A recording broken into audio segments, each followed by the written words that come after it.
Hey everyone, this is Doug with B&H, and today we're taking a look at a cell phone. This is the Sony Xperia 1. This is the newest in their Xperia line, and the first thing you'll notice is that it's got a long 21:9 screen.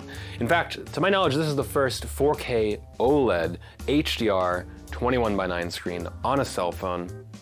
Here it is. So the thing you gotta know going into this is that the Xperia 1 borrows a little something from just about every part of Sony. You got some of their TVs, their game consoles, and of course their cameras in this phone. So let's start with the screen. So this is an OLED HDR screen, and it has a large color gamut, and there's a good reason for that. It's not just to make things look bolder and brighter and more saturated. There's actually something called creator mode in here. And if you look, you'll notice that it's powered by Cine Alta, which is Sony's cinema line of cameras. And that's because this mode can faithfully reproduce colors, including those in P3 and Rec 2020 for the HDR screen. There's also X1 processing built into this that's borrowed from Sony's Bravia line of TVs, which is supposed to help other videos take advantage of the expanded color gamut. A lot of the Xperia 1 is built around the 3 cameras in the back. There's actually 4 cameras total if you include the front camera, but the 3 cameras in the back are geared towards the Cinema Pro app, which we'll get to in a minute. Now the camera's very responsive. As soon as you click on the app, it almost immediately loads up, so you don't have to worry about missing a shot.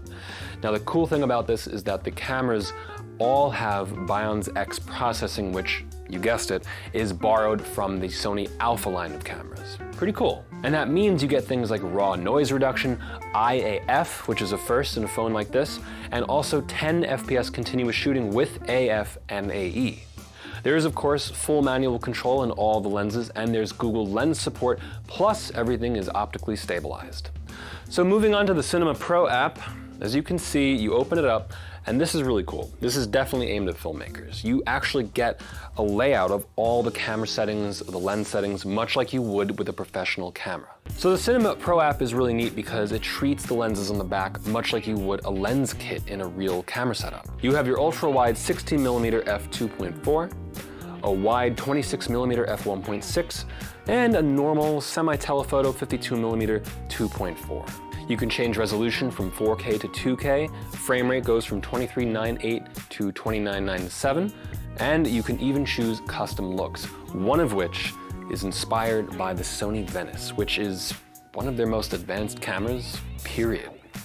You can also, of course, change things like ISO, which goes up to 800, white balance, and believe it or not, even shutter angle. That's right, angle. The Cinema Pro app by default shoots in HDR and H.265, so you're dealing with different files than you might be used to. If you want to shoot with a more typical H.264 file with no HDR, then you have to use the regular camera app to do that. The Cinema Pro app also shoots in a 2.35:1 ratio, or the 21:9 of the screen. If you want to shoot something in 16:9, again, you have to use the regular camera app. Lastly, if you go to the camera app and choose super slow motion, you can shoot up to 960 FPS. And of course, this is still a phone, so let's talk about some of the phone aspects. This is a dual SIM phone, meaning you can take it all around the world and you can put in a microSD card so you have expandable storage. And that, of course, is very important when you're shooting 4K video. That's not to say the Xperia 1 isn't generous with its 128GB onboard storage.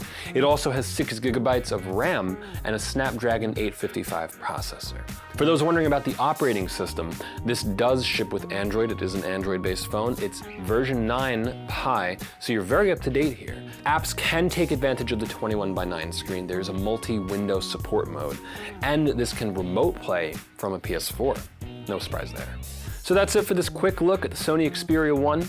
If you're a filmmaker who's ever tried to shoot a film on a cell phone, you'll know it's not so easy to do. But this might actually be the best choice out there, so give it a shot. This is Doug with B&H, and I'll see you next time.